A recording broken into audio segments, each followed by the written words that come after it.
Hello everyone. CTET का exam अभी फिर से जल्दी होने वाला है। तो अभी जो हम लोग का इसका प्रीवियस मतलब अभी जो जनवरी 2024 में हुआ था इसका पेपर वन का मैथमेटिक्स वाला पार्ट को कम्प्लीटली सॉल्व करके देख लेते हैं। ठीक है, इसके बाद पेपर टू को भी देख लेंगे। तो हम लोग इसका पूरा 30 आउट ऑफ 30 क्वेश्चन करेंगे। ये हमारा कुछ इंपॉर्टेंट प्लेलिस्ट है, जो पहली बार होंगे आप ये सब जरूर देखिएगा। और जैसे इस पैटर्न को अगर हम लोग जो हमारा पेपर है सीजीटेट जनवरी 2024 का ऑफलाइन हुआ था, प्रिलिमिनरी लेवल का हम लोग देख रहे हैं, जो आपका क्लास 1 टू लेके 5th के लिए काम आएगा, है ना। इसका अगर हम लोग नॉर्मल इंस्ट्रक्शंस देखते हैं, जैसे मैं यहाँ पे आपको एक बार जूम करके दिखा दे रहा हूँ।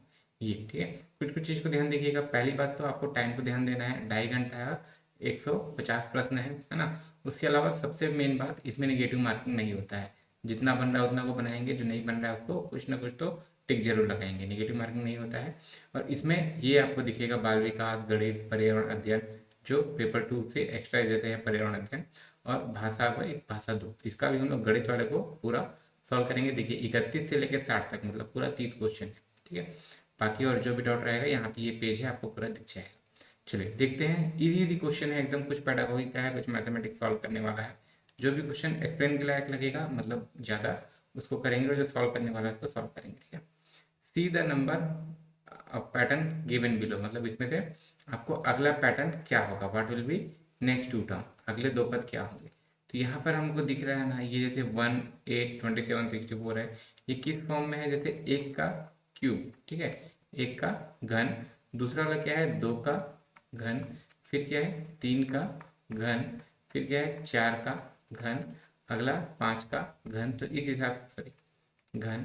तो इस हिसाब से अगला क्या होना चाहिए यहाँ पर, 6 का घन, ठीक है, जो कि होता है 216। और उसके बाद अगला 7 का घन, है ना। ये जो है कितना होता है, 216। और 7 का घन कितना होता है, 343। मतलब इसका सही उत्तर क्या हो जाएगा, थर्ड वाला, 216 और 343, है ना। नॉर्मली ABCD ऑप्शन दिया जाता है, लेकिन इसमें 1 2 3 4 दिया है सीटेट में, है ना। देखते हैं, what should be subtracted from the sum of this and this to obtain this. ठीक है, मतलब क्या बोला है, 25,454 प्राप्त करने के लिए इन सब के योग में से क्या घटाना होगा। तो सिंपल सी बात है, इन सब का जैसे योग, ठीक है, इन सब का जैसे अगर हम लोग योग करते हैं, ये 9909 प्लस 9099 प्लस 909, ठीक है, इन सब के योग में से क्या घटाना होगा। मतलब सबसे पहले हम लोग इन सब का योग किए, उसमें से मान लिए कि हम लोग x घटाए, तो हमारा संख्या कितना आना चाहिए, 25,454। इतना सही तो क्वेश्चन कहा गया है कि इन सब के योग में से क्या घटाएं। तो इन सब का हमको योग करना है, योग में से हम लोग कुछ घटाएंगे तो ये आएगा। योग करके देख लो, ये 9 9 9 सबको जोड़ोगे 27, हाथ में आया 2, है ना, कैरी होगा 2। फिर यहाँ पे अगर 2 हो गया, फिर 9 और 2 11, हाथ में आया 1। उसके बाद फिर से एक, एक और यहाँ 1 और 9 10, तो फिर से एक, तो 9 9 9 27 और एक 28, ये कितना हो गया 28 इतना। और माइनस एक्स बराबर 25454। ठीक है, इसको हमको पूरा सॉल्व नहीं करना पड़ेगा, मैं आपको भी बता रहा हूँ। वो ठीक है, एक्स को इधर भेज देंगे पॉजिटिव में हो जाएगा, इसको इधर भेज देंगे नेगेटिव में हो जाएगा। जैसे 28017 में से अगर हम लोग 25454 को माइनस करेंगे तो ये मेरा एक्स का वैल्यू आएगा। देखो अब इसको पूरा सॉल्व करने का नीड नहीं है। अगर हम लोग इसको सॉल्व कर रहे हैं तो पहला ही जो हमको इकाई का अंक मिलेगा, जैसे 7 में से 4 को घटाएंगे तो बाकी सॉल्व जो भी करें, ये जो हमारा इकाई का अंक है ना, जो हम लोग इसको यूनिट डिजिट बोलते हैं आंसर का, ये 3 है। ठीक है, यूनिट डिजिट या फिर कहिए इकाई का अंक, है ना। इसका जो इकाई का अंक है वो कितना है, 3 है। और ये मेरे सिर्फ एक ही ऑप्शन में है, यही इसका आंसर हो जाएगा। पूरा सॉल्व करने की जरूरत नहीं है। बाकी पूरा भी सॉल्व करके देखेंगे तो देख लीजिएगा ये आपका 2563 आएगा। ठीक है, आगे देखते हैं। देखिए क्या है, which of the following statement most appropriate, इनमें से कक्षा में प्रभावी सबसे अधिक उपयुक्त है। कौन सा सबसे अधिक उपयुक्त है, चार्ट गणित की कक्षा में एक प्रभावी शिक्षण अधिगम सामग्री है ना। ये तो बिल्कुल है ही, सबसे अधिक बोला है, सबको पढ़ लेते हैं। शिक्षण अधिगम सामग्री का उपयोग गणित की कक्षा में विद्यार्थी अभ्यास का समय व्यय कर देता है, ये तो उल्टा लिखा हुआ है। विद्यार्थी गणित की कक्षा में पहले का आनंद नहीं लेते हैं, ये भी गलत है। गणित लैब जरूरी है क्योंकि यह क्रियाशील गतिविधियों का अवसर प्रदान करती है। ठीक है, दोनों अच्छा है, बट ज़्यादा प्रभावी देखा जाए तो इसमें लैब हम लोग थोड़े ब्रॉड लेवल पर बात कर रहे हैं ना। गणित का जो लैब होता है वहाँ पे हम लोग चार्ट के अलावा और भी बहुत कुछ हमको गणित का देखने के लिए मिलता है। ठीक है, इससे हम लोग उसका प्रैक्टिकल वगैरह भी कर सकते हैं। विच of the following is true for word problem in school of mathematics. ठीक है, गणितीय इबारती सवाल हो, मतलब जो बोल के बताया जाता है उस टाइप का वाला सवाल, है ना, जो हम लोग रीजनिंग में जब पढ़ते हैं तो वर्बल रीजनिंग जो बोल के, है ना, या फिर इस टाइप से पढ़ते हैं जो, है ना, वैसा। तो इसमें क्या है, के लिए सही है। तो इबारती सवाल गणितीय दर्शन के उदाहरण नहीं होते हैं, कहा है नहीं, ये तो होते हैं, तो नहीं लिखा है, इसलिए गलत हो गया।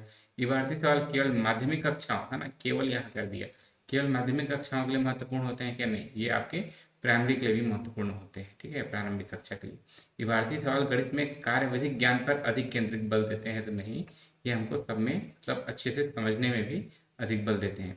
इबारती सवाल उन अभ्यासों को संदर्भित करता है जहां बच्चा परिस्थिति एक ऐसा औपचारिक रूप देता है जिनमें गणितीय तकनीक को लागू किया जा सके, ये इसका सही उत्तर हो जाएगा।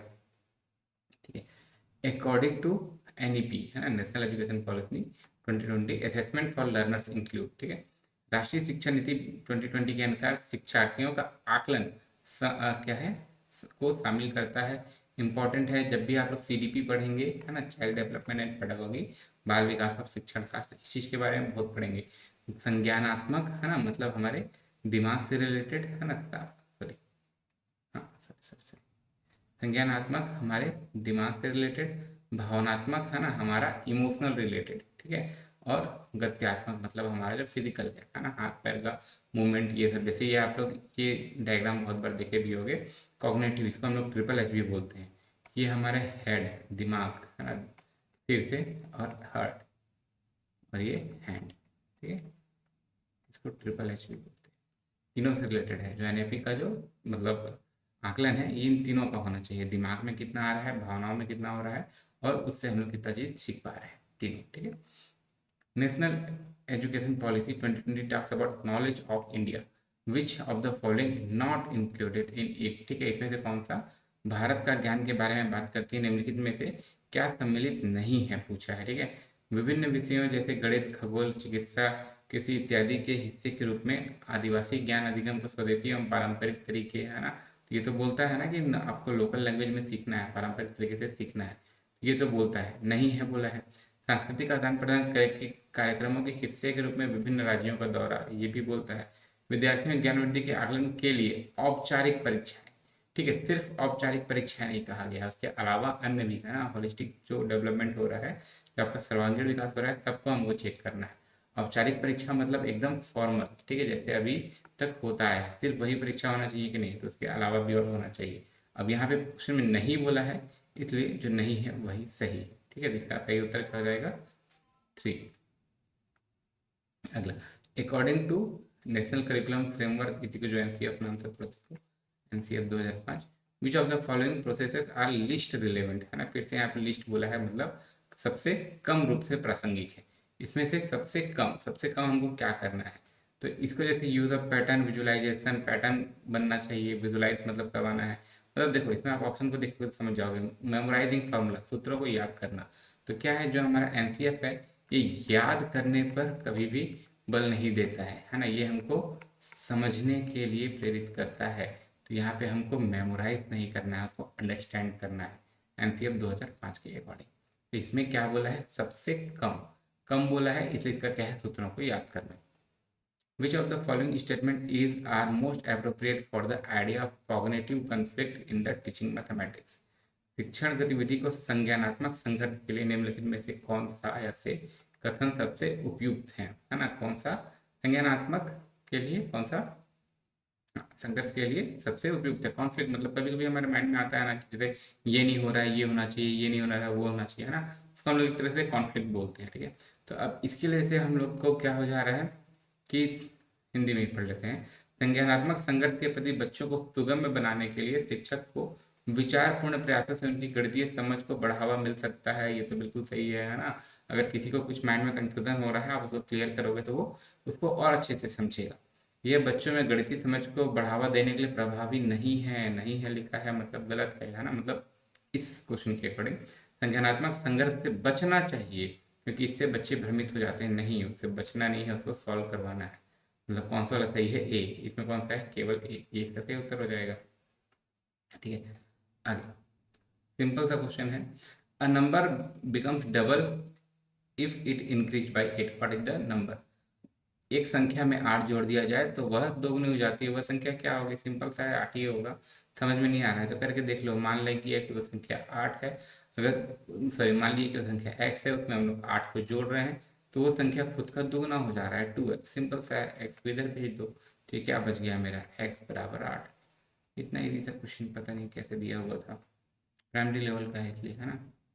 The sum of all angles of triangle, त्रिभुज के सभी कोणों का योग, त्रिभुज के सभी कोणों का योग। तो याद रखना, त्रिभुज के सभी कोणों का योग हमेशा हमारा 180 डिग्री होता है, चाहे यहाँ पे हमारा कितना भी कोण बन रहा हो, यहाँ पे कितना भी कोण बन रहा हो और यहाँ पे कितना भी कोण बन रहा हो। जब भी हम लोग तीनों को जोड़ेंगे, है ना, जब भी हम लोग तीनों को जोड़ेंगे तो हमारा एक स्ट्रेट लाइन के जैसा बन जाएगा, मतलब वो हमारा एक 180 डिग्री हो जाएगा। ठीक है, त्रिभुज के तीनों अंतः कोणों का योग, अंतः मतलब त्रिभुज के अंदर की तरफ बन रहा है, वो कितना होता है? 180 डिग्री होता है, 180 डिग्री होता है। इसके अलावा भी जो एडिशनल प्रॉपर्टीज है, जैसे यहाँ पे मैं बता दे रहा हूँ, अंदर का जितना कोण है ये तो हमारा 180 डिग्री होता ही होता है ना। बाहर वाला जैसे कोण है, मतलब कोई भी ये अंतः कोण है ना, और उसके जो जस्ट लगा हुआ है उसका बाह्य कोण, जब भी इन दोनों को हम लोग जोड़ेंगे ये हमारा क्या हो जाएगा? 180 डिग्री हो जाएगा। बाह्य कोण मतलब जैसे इस लाइन को हम लोग किसी भी लाइन को सीधा किए और, है ना, उससे त्रिभुज की तरफ बनने वाला कोण जो है उसका बाह्य कोण कहलाता है। ठीक है, तो इसको दोनों को जोड़ेंगे तो ये हमेशा 180 डिग्री हो जाएगा। और साथ ही साथ जैसे अगर हम लोग इसको, ये अंतः कोण को नहीं जोड़ रहे हैं तो उससे जो टच हुआ, उसके जो बाजू में है ना, निकटस्थ बाह्य कोण बोलते हैं, वो बाकी दोनों के दूरस्थ अंतः कोण के बराबर होता है। मतलब जैसे अगर हम लोग डी से देख रहे हैं तो डी के जो पास में है उस वाले कोण के अलावा बाकी का जो दोनों कोण है, इन दोनों को जोड़ देंगे तो वो डी के बराबर होगा। ठीक है, डी को हम लोग बोलते हैं बाह्य कोण, और जो इससे दूर में है लेकिन इसके अंदर में है तो उसको क्या बोलते हैं? दूर में है, दूर में स्थित है इसलिए बोलते हैं दूरस्थ, है ना, और अंतर में है इसलिए अंतर, ना। नाम से ज़्यादा मतलब नहीं भी है, फिर भी इतना समझना चाहिए। ठीक है, चल 1 millimetre is same as, 1 millimetre किसके बराबर है? स्केल नॉर्मल सा जो रखते हैं, देखते हैं ऐसा, है ना, जहाँ तक से आपका 1 सेंटीमीटर है, यहाँ से यहाँ तक 1 सेंटीमीटर हुआ तो मिलीमीटर में 10 मिलीमीटर हो गया। मतलब क्या है कि जो मेरा 1 सेंटीमीटर है वो मेरा किसके बराबर है? 10 मिलीमीटर के बराबर है। तो 1 मिलीमीटर किसके बराबर हो गया? 10, इधर भाग दे दो। 1 मिलीमीटर किसके बराबर है? 1/10 सेंटीमीटर के बराबर है। 1/10 सेंटीमीटर मतलब 0.1 सेंटीमीटर, ये आपका उत्तर हो जाएगा। ये अगला, विच of the following statement is correct? हम लोग हमेशा जब भी एप्टीट्यूड पढ़ते हैं ये हम लोग पहले क्लास में पढ़ते हैं। ठीक है, कौन सा सही है? 1 इज कंपोजिट नंबर। ठीक है, 1 एक भाज्य संख्या है। 1 एक भाज्य संख्या है क्या? नहीं, है ना। क्यों? क्योंकि देखिए भाज्य संख्या के लिए क्या होना चाहिए? 2 से, ना, 2 मतलब संख्या वाला 2 नहीं, 2 से ज़्यादा गुणनखंड होने चाहिए। ठीक है, 2 भी नहीं, 2 से ज़्यादा गुणनखंड होना चाहिए। इसको इंग्लिश में बोलें तो मोर देन 1 का नहीं ना, कंपोजिट के लिए बोल रहा हूँ। कंपोजिट संख्या, कंपोजिट, कंपोजिट मतलब इसको हम लोग क्या बोलेंगे हिंदी में? भाज्य। ठीक है, मोर देन 2 फैक्टर, 2 से ज़्यादा फैक्टर होना चाहिए। और वहीं अगर हम लोग अभाज्य संख्या बोलें, प्राइम, ठीक है, तो अभाज्य संख्या के क्या हो जाता है?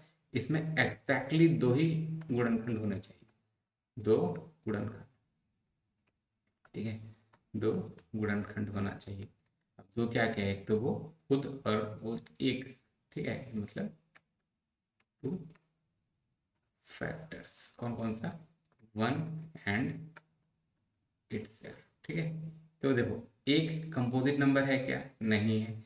एक बोथ है, मतलब एक क्या है? भाज्य भी है अभाज्य भी है? नहीं, उसका तो 2 से ज़्यादा फैक्टर ही नहीं है। A neither prime nor composite, sorry 1 is neither prime nor composite, सही है। ए प्राइम नंबर है कि नहीं? तो इसका सही उत्तर क्या हो जाएगा? एक ना तो अभाज्य है ना तो भाज्य है, सही उत्तर क्या हो जाएगा? 3, है ना। क्या है? Bridge had a wire of length 100 meter to cover the land of his choice.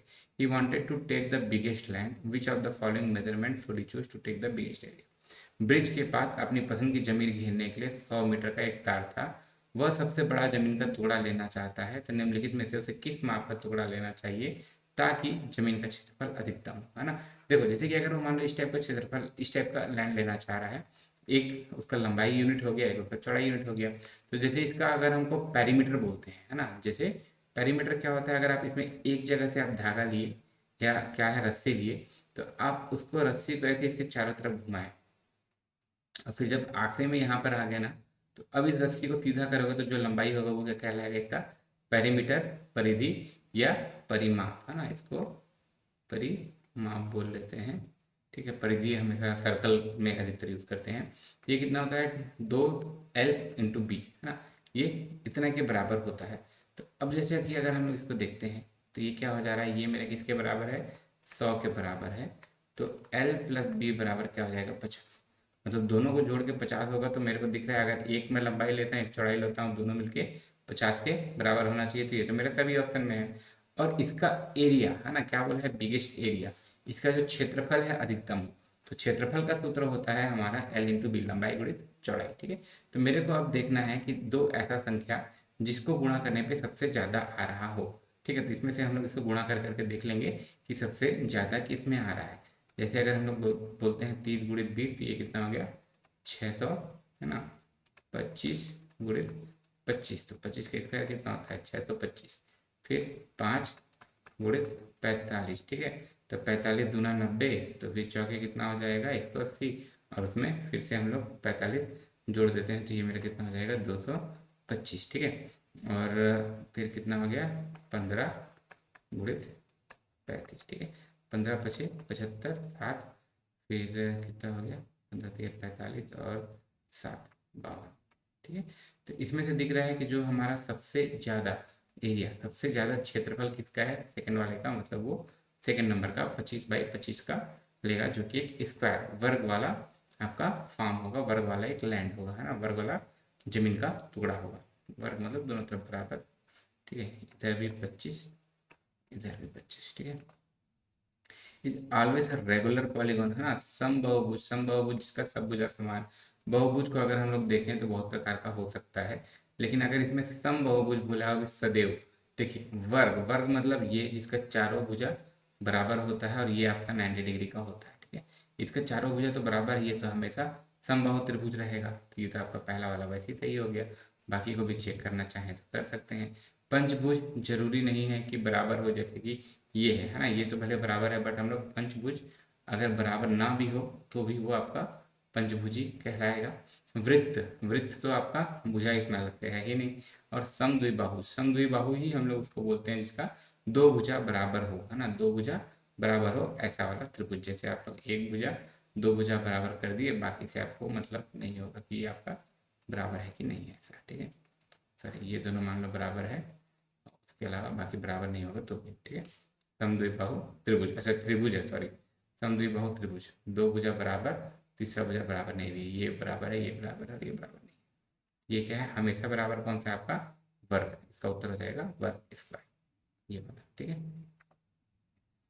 Parcel weighing 50 gram और लेस।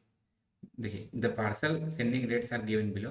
पार्सल वेइंग 50 ग्राम और less, 15 rupees. Parcel weighing for every additional 50 gram, ₹7। ठीक है, Meena wants to send the parcel to her friend Charu in Delhi.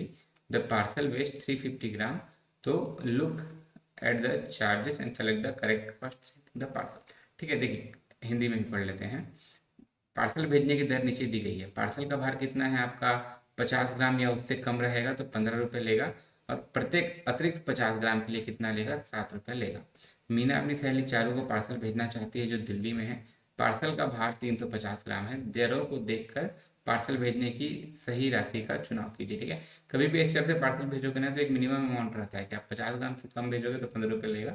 उसके आगे जैसे जैसे 50-50 ग्राम का एक इंटरवल आता जाएगा उसका वो 7-7 रुपये लेता जाएगा। अब क्वेश्चन में क्या बोला है कि टोटल 350 ग्राम है ना, तो 350 ग्राम में पहले के 50 ग्राम का, जैसे यहीं लिख दे रहा हूँ, 350 ग्राम में पहले का 50 ग्राम और बाद का 300 ग्राम, इसी हिसाब से रेट पड़ेगा। ठीक है, अब जो पहले का 50 ग्राम है इसका तो कितना ले रहा है, 15 रुपीज़। ठीक है, और इसके बाद का जो है इसमें क्या कर रहा है, जैसे 300 ग्राम है, मतलब इसको अगर मैं 50-50 में बांटता हूँ तो ये मेरा 6 हिस्सा में आ रहा है, और हर हिस्से का ये कितना ले रहा है, 7 रुपये। ठीक है, तो अब इसको हम लोग सॉल्व कर लेते हैं। ये 6 6 7 42, तो 15 और ये 42, ठीक है। तो कितना हो जाएगा 57, ये इसका उत्तर हो जाएगा, ठीक है। Which of the following is are related to early number concept formation. बच्चों को पहले जो सिखाना है ना, नंबर वगैरह सिखाना है, उसके लिए क्या है, इसमें से कौन सा इससे रिलेटेड है, ठीक है। 1-to-1 करस्पॉन्डेंस, एक एक संगति, हायरार्किकल मतलब जैसा पद सोपान बोलते हैं ना, कि कौन सा कम है कौन सा ज़्यादा है, इस टाइप से उसको सिखाना, और फिर बेसिक ऑपरेशन, ठीक है। तो जब हमको नंबर सिखाना है तो उसको बेसिक ऑपरेशन सिखाने का जरूरत नहीं है, बाकी एक एक को दूसरे से कनेक्ट करके है ना, कौन सा छोटा है कौन सा बड़ा है उसको कनेक्ट करके हम लोग बता सकते हैं। तो सही उत्तर क्या हो जाएगा, ए और बी दोनों, ठीक है। अच्छा, यहाँ तो लिखा भी है पदानुक्रमिक समावेशन, पद सोपान जो बोलते हैं। विच of the following is not true, है ना, इनमें से सही नहीं है, क्या है, multiplicity of approaches in teaching mathematics, गणित शिक्षण में विभिन्न प्रकार के तरीकों के निम्नलिखित में से कौन सा सत्य नहीं है।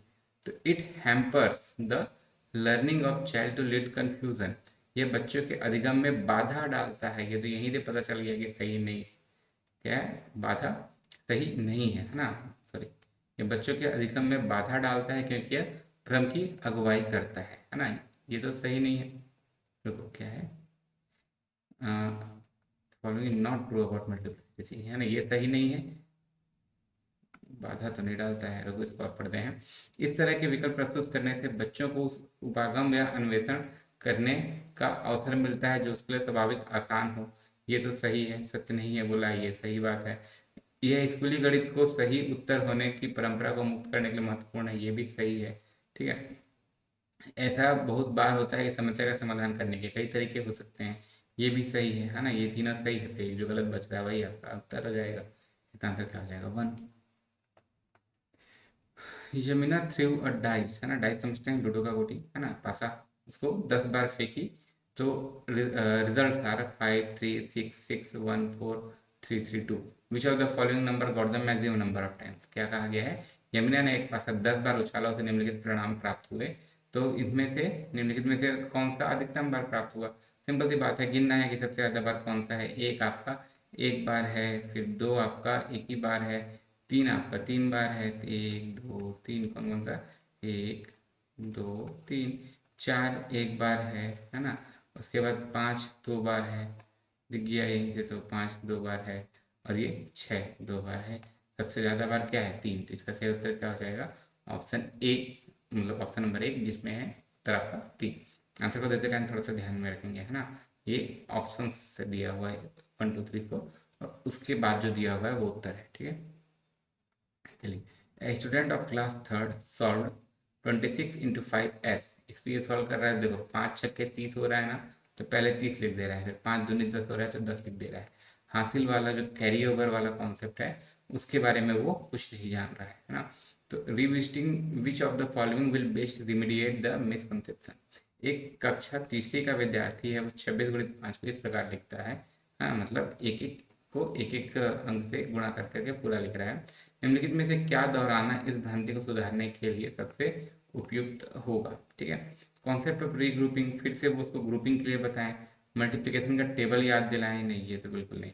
1-to-1 करस्पॉन्डेंस, एक एक करके उसको समझाते जाएं, या फिर हम लोग क्या कहा गया है, multiplication of 1 digit by 1 digit, एक डिजिट का ही अगर हम लोग बस सिखाएंगे तो वो 2 डिजिट वाले को कैसे सीखेंगे, है ना।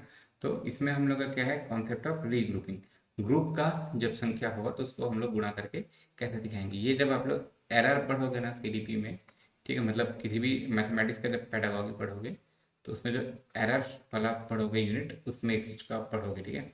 कॉन्सेप्ट ऑफ रीग्रुपिंग, इसका ज़्यादा एक्सैक्ट आंसर हो जाएगा वो। मॉडल आंसर में भी मैच कर लिया ना, अगर कोई आंसर डिफरेंट होगा तो मैं बताऊंगा, मॉडल आंसर भी मैं ग्रुप में आपको पीडीएफ प्रोवाइड करवा दूंगा टेलीग्राम वाले ग्रुप में, देखना चाहेंगे तो, ठीक है। The value of 25.3 into 5 minus 35 divided by 5 minus 3 into 18.5, तो इसको हमको सॉल्व करना है, सिंपल सी बात है। तो हम लोग इसमें बॉड मास के रूल से करेंगे। बॉड मास मतलब अगर एक ही क्वेश्चन में bracket of division multiplication addition subtraction सब होगा, तो हमको सॉल्व करने का ये प्रायोरिटी है कि सबसे पहले ब्रैकेट को सॉल्व करें, फिर अगर कुछ ऑफ वाला है उसको सॉल्व करें, फिर अगर कुछ डिवाइड वाला है उसको सॉल्व करें, फिर मल्टीप्लिकेशन, डिवाइड मतलब भाग देना है ना, मल्टीप्लिकेशन मतलब गुणा करना, एडिशन मतलब जोड़ना या सब्सट्रैक्शन उसके बाद में। इस प्रायोरिटी के हिसाब से सॉल्व करते हैं। तो अगर हम लोग यहाँ पर देख रहे हैं तो इसमें मेरे को ब्रैकेट ऑफ तो है नहीं, डिवीजन है, सबसे पहले डिवीजन को सॉल्व कर लेते हैं। ठीक है, अब जैसे 35 को 5 से भाग दोगे तो 7 बचेगा, है ना। डायरेक्ट जैसे यहाँ पे लिख दे रहा हूँ 25.3 minus 35 divided by 5 minus 3 into 18.5। ठीक है, 25.3 इंटू 5, 25 को अगर 25 को ही 5 से गुणा करोगे तो 125 हो जाएगा, और 0.3 को 5 से गुणा करोगे तो वही 1.5, है ना। तो 125 में और 1.5 जोड़ दोगे तो कितना हो जाएगा 126.5। 35 को, है ना, सबसे पहले हम लोग इसको करेंगे। वैसे 35 को 7 से गुणा कर दिए तो क्या बच गया 7, और यहाँ पे क्या है 3 को 18 से गुणा कर दोगे, 18 दिया 54, और 0.5 आधा को 3 बार गुणा करोगे 1.5, है ना, 54 और 1.5 मिलके क्या हो गया 55.5। ठीक है, इसके बाद तो आसान है ना, तो सिंपल था, इसको आसान से इन दोनों को सम कर लोगे, 55 में इसको जोड़ दोगे तो 62 हो जाएगा, 126.5 ऋण 62.5, इसको हम लोग माइनस कर देंगे तो हमारा आंसर आ जाएगा 64, answer A. The number of degrees in 2 whole 2/3 right angle these, 2 सहित 2/3 समकोणों में डिग्रियों की संख्या होगी। तो समकोण, त्रिभुज नहीं बोल रहा है, बस समकोण बोल रहा है।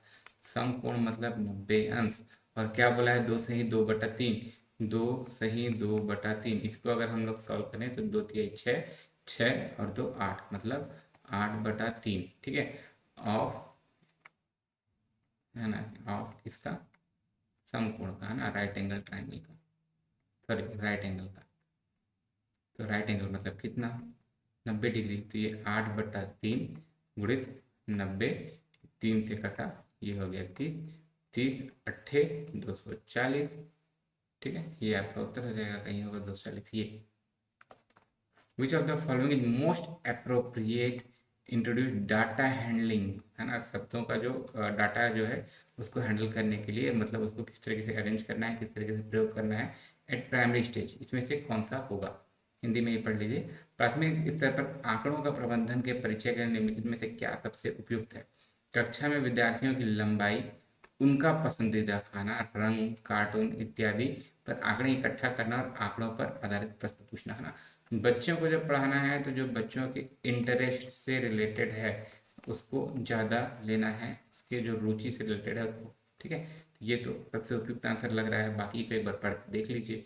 विद्यार्थियों को शहर की 5 साल की जनसंख्या गणना दिखाना, छोटे बच्चों के लिए बात किया जा रहा है ना, प्राइमरी लेवल का, प्राइमरी स्टेज, प्राइमरी स्टेज के बच्चे लोग कहाँ सब पूरा जनगणना को उतना कर पाएंगे।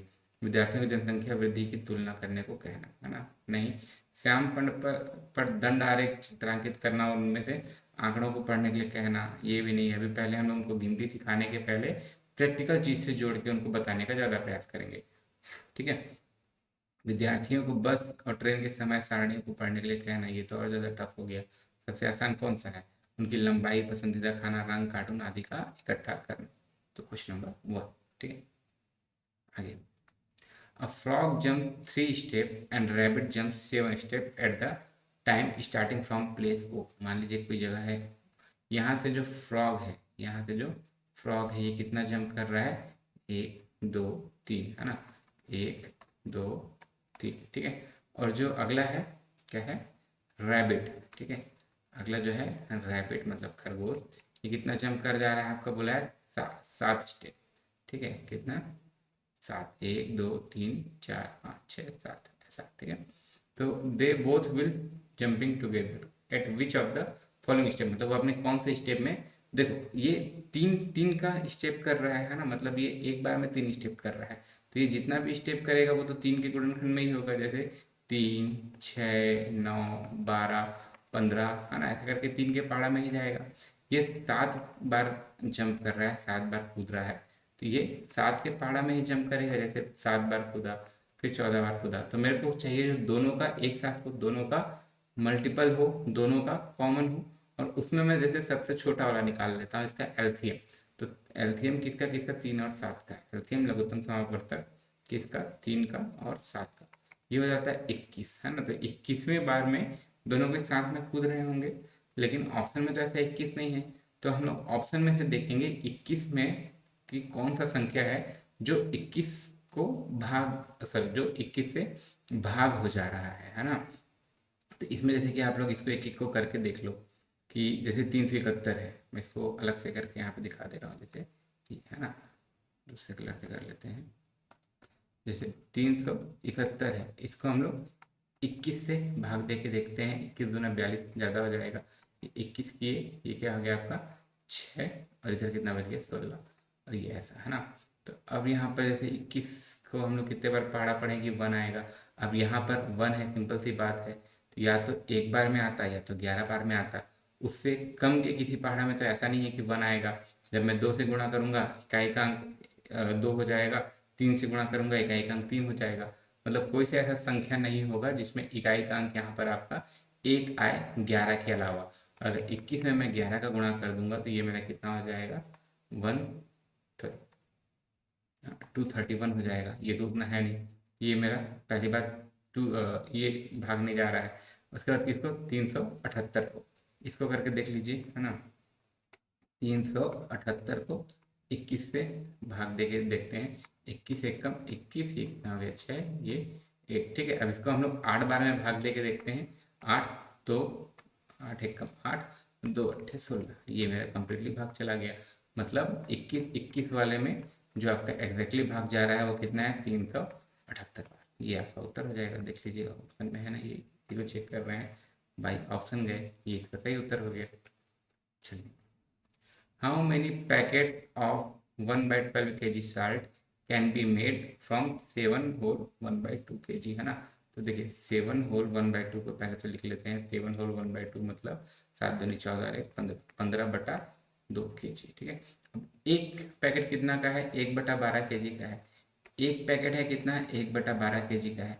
ऐसे ऐसे एक्स पैकेट बने, है ना। एक पैकेट है 1/12, ठीक है। अब ऐसे ऐसे एक्स पैकेट बने तो पूरा मेरा भार कितना हो गया, इधर की तरफ दिख रहा है जैसे 15/2 kg हो गया, है ना। 1/12 1/12 ऐसे करते करते 15/2 kg हो गया, ठीक है। अब इसमें मेरे को सिंपल सा है, एक्स क्या है, मैं नंबर ऑफ पैकेट माना हूँ, तो इसमें मेरे को इसका मान निकालना है। ये एक्स 12 इधर डिवाइड में है, उधर जाके मल्टीप्लाई में हो जाएगा।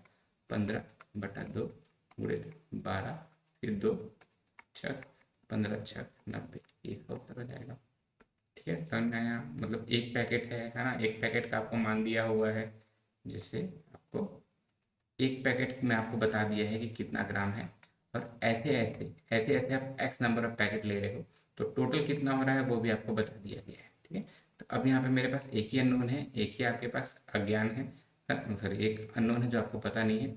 इसको हम लोग इधर ले जाके मल्टीप्लाई कर देंगे, है ना। या तो 12 को डायरेक्ट डिवाइड कर दो, सॉरी 12 को डायरेक्ट मल्टीप्लाई कर दो, ठीक है। चलिए next question, which of the following should be the characteristics of mathematical language at primary level। Mathematical language में क्या होना चाहिए, है ना, क्या होना चाहिए प्राइमरी लैंग्वेज पे। इट शुड बी प्रिसाइज या सटीक होना चाहिए, ये तो हमेशा होना चाहिए, चाहे प्राइमरी मिडिल कोई सा भी स्कूल रहे। इट मस्ट बी एम्बिग्यूअस, है ना। एम्बिग्यूअस मतलब होता है दो लोगों में कन्फ्यूजन वाला, जैसे सॉरी दो लोगों में मतलब अस्पष्ट एक तरीके से, तो ये अस्पष्ट होना चाहिए बोला है, तो अस्पष्ट थोड़ी होना चाहिए, है ना। आगे क्या है, it should be reinforced to the child language used in everyday life. क्या क्या बच्चे के दैनिक जीवन में उपयोग की जाने वाली भाषा के माध्यम से इसे प्रबलित किया जाना चाहिए। बिल्कुल सही है। हम लोग जो भी सब्जेक्ट पढ़ेंगे उसको प्रयास करेंगे कि बच्चों को उनका जो डेली रोजमर्रा की ज़िंदगी में हो रहा है उससे कनेक्ट करके पढ़ाने का प्रयास करें, ठीक है। यह अत्यधिक प्रावधिक होना चाहिए, है ना। हाईली टेक्निकल बोला है, टेक्निकल नहीं होना चाहिए। हम बच्चे लोग को पढ़ा रहे हैं पहली से 5वीं के, ए और सी, जिस भी ऑप्शन में ए और सी होगा ये, ठीक है। देखते हैं इस वाले क्वेश्चन में क्या कहा गया है, हिंदी में ही पढ़ लेते हैं। कक्षा दूसरी में 182 में से जब हम लोग 67 को घटा रहे हैं को हल करवाते हैं, एक अध्यापिका ने स्पष्ट किया कि 7 को 2 में से घटाना है ना। 7 इधर ऊपर में 2 से घटाना है तो छोटा है 7 से, इसलिए हमें 8 में से एक उधार लेना पड़ेगा, तब हम 12 को 7 से घटा पाएंगे। बच्चे ने अध्यापिका से पूछा, मैडम हम 8 से उधार क्यों ले रहे हैं। उधार लेना अच्छा नहीं होता है। इस परिस्थिति में अध्यापिका को क्या करना चाहिए, ठीक है। तो क्या अध्यापिका को उधार शब्द को बदलकर पुनर्समूहीकरण का उपयोग करना चाहिए और पुनर्समूहीकरण की प्रक्रिया को दिखानी चाहिए। बिल्कुल सही है ये तो। अध्यापिका को बच्चों को कहना चाहिए घटाव विधि पर ध्यान दें, है ना, डांटने जैसा ये तो नहीं करना है। अध्यापिका को बच्चे को प्रश्न को नज़रअंदाज को इस प्रश्न को नहीं करना है बच्चे को। अध्यापिका को बच्चे को डांट कर बैठा देना चाहिए, डांटना भी नहीं है कभी भी, ठीक है। इसका सही उत्तर क्या हो जाएगा, 1, ठीक है। Which of the following statement is least appropriate for encouraging mathematical learning, है ना। ध्यान देना, लिस्ट बोला है, हिंदी में पढ़ लो। निम्नलिखित में से कौन सा कथन गणितीय अधिगम को प्रोत्साहित करने के लिए सबसे कम उपयुक्त है। सभी गणित सीख सकते हैं, बिल्कुल सही बात है। गणित अधिगम जेंडर विशिष्ट नहीं होता है ना, नहीं होता है, सही बात है। अंतर्ज्ञान को हतोत्साहित नहीं करना है कुछ को, अंतर्ज्ञान को हतोत्साहित करना चाहिए, क्योंकि यह गणितीय विचारों को विकसित करने में बाधा डालता है। तो यही है, क्योंकि सबसे कम कहा है। असफलता का अर्थ यह नहीं होता कि विद्यार्थी गणित नहीं कर सकते, बिल्कुल कर सकते हैं अगर वो कॉन्सेप्ट को अच्छे से सीख जाएं तो, ठीक है। आगे क्या है, which of the following cost list, निम्नलिखित में से किसकी लागत सबसे कम है, ठीक है। तो इसमें से देखो, अब हमको मेनली गुणा कर करके देखना है ना। 750 पैकेट है और एक का रेट है कितना, 7.5 रुपये, ठीक है। सिंपल सा बात है, मान लो कि आप इसको 10 को, है ना, 750 को, यहाँ पे मैं एक समझने के लिए बता रहा हूँ, 750 को आप मान लो कि ऐसे लिख दिए वो, ठीक है। और अगला वाला क्या है, 75, 7.5, इसको इससे गुणा कर दोगे तो क्या हो जाएगा, 75 गुणित 75 हो जाएगा, ठीक है। और जैसे एकाधिकरण पूर्वण वाला सब जानते होंगे कि अगर कोई भी ऐसा संख्या है जिसका हम लोग स्क्वायर निकाल रहे हैं, वर्ग निकाल रहे हैं, जिसमें इकाई का अंक 5 है, उसको कैसे निकालते हैं, सबसे पहले ऐसे लिख देते हैं 25, और उसके बाद जो आपका इधर की तरफ संख्या बच रहा है ना, मतलब 5 के अलावा, उसमें उसी का एक बढ़ाकर गुणा कर देते हैं। 7 में एक गुणा कर बढ़ा देंगे 8, तो 7 8 56, मतलब जब हम लोग इसको गुणा कर देंगे तो ये मेरा कितना हो जाएगा, 5 6 2 5, ठीक है। अगला 7.5 डजन आइटम्स 750 ईच, 7.5 डजन बोला है, मतलब अभी इसमें मेरा 12 भी गुणा हो गया और 750 ईच। तो ये जो मेरा संख्या है ये इससे तो 12 गुना अधिक ही है ना। तो ये जो मेरा 5625 आ रहा है, इससे ये 12 गुना अधिक ही है। कितना आ रहा है उससे मतलब नहीं है, मेरे को सबसे कम पूछा है, तो ये तो कम नहीं है सबसे, तो इसको पूरा सॉल्व नहीं करेंगे, ठीक है। 75 डजन मतलब वही एक दर्जन में 12, और क्या है 7.508, ठीक है, 7.50 ईच आइटम, ठीक है। अब देखो जैसे ये 12 है ना, तो 12 मतलब लगभग 10 से तो ज़्यादा ही, 10 से ज़्यादा अगर हम लोग इसमें गुणा कर दे रहे हैं, तो 10 से ज़्यादा मैं गुणा करूंगा तो ये आपका कितना है, 75 से तो ज़्यादा ही हो जाएगा, है ना। 75 को 75 से जब भी मैं गुणा कर रहा हूँ तो वो कितना आ रहा है, 5 6 2 5, लेकिन ये 10 नहीं है, 10 से ज़्यादा है, मतलब सिंपल सी बात है, 5 6 2 5 से ज़्यादा ही होगा, है ना।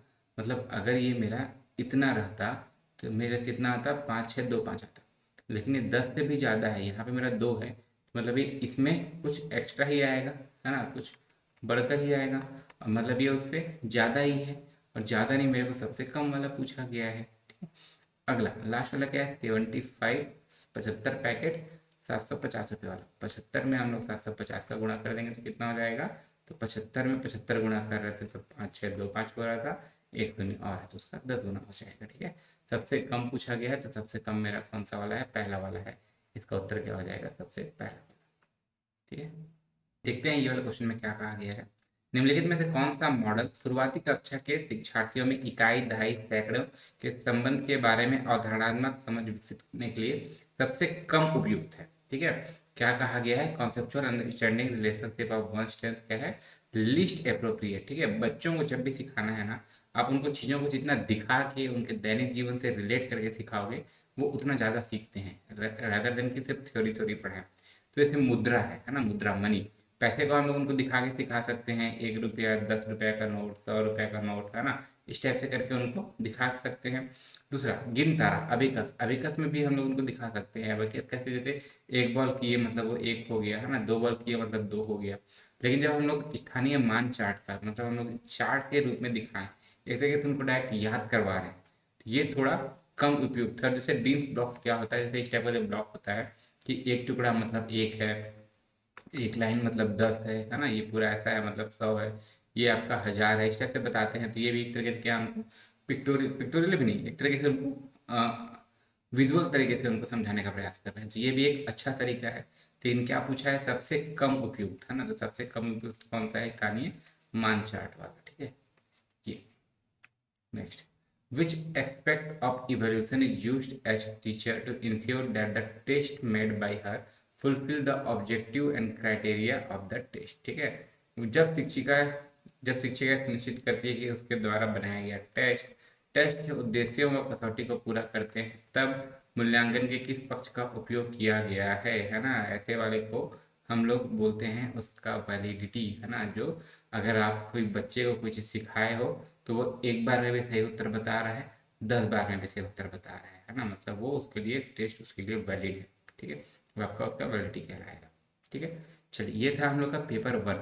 इसके अलावा जो सीटेट का जो पेपर 2 सेम डेट को हुआ था आपका 21 जनवरी 2024 को ही, इसका भी जो मैथमेटिक्स वाला पोर्शन है वो हम लोग अपने नेक्स्ट क्लास में देख लेंगे। इसके अलावा जो भी जैसे रिसेंट हम लोग जो 2021 से 2024 तक से, है ना, मोस्टली मतलब एक दो जो बचा हुआ तो बचा होगा, बट सबका मैथमेटिक्स और एप्टीट्यूड रीजनिंग वाला पोर्शन को सबका करते चले हैं। शिक्षक भर्ती के लिए जो भी प्रैक्टिस लगेगा उसको भी हम लोग जल्दी करेंगे, सीडीपी वगैरह का प्रैक्टिस सेट करेंगे, तो है ना। इसके अलावा जो भी आपको नीड होगा आप लोग कमेंट में बताइएगा, और जो भी कोई भी सजेशन होता है, कोई डाउट होता है, कोई भी क्वेश्चन होता है, तो आप कमेंट बॉक्स में बता सकते हैं। कुछ भी डिस्कशन करना है कर सकते हैं, हम लोग कमेंट बॉक्स पे कर सकते हैं, टेलीग्राम के ग्रुप पे कर सकते हैं, जिनके पास व्हाट्सअप नंबर है तो वहाँ पे कर सकते हैं, ठीक है। इसके अलावा जो नोट्स और स्टडी मटेरियल है, मेरे बारे में जो भी एडिशनल इन्फॉर्मेशन आपको चाहिए, क्लास का पीडीएफ वगैरह होता है, ठीक है, मेरा ईमेल आईडी, फेसबुक प्रोफाइल, सब चीज़ का जो लिंक है ना, वो आपको मेरे इस वीडियो के या किसी भी वीडियो के डिस्क्रिप्शन में मिल जाएगा, ठीक है। और अगर आपको क्लास अच्छा लगा होगा तो लाइक ज़रूर कीजिएगा, चैनल को सब्सक्राइब करके जरूर रखिएगा, ठीक है। चलिए, thank you so much, thank you.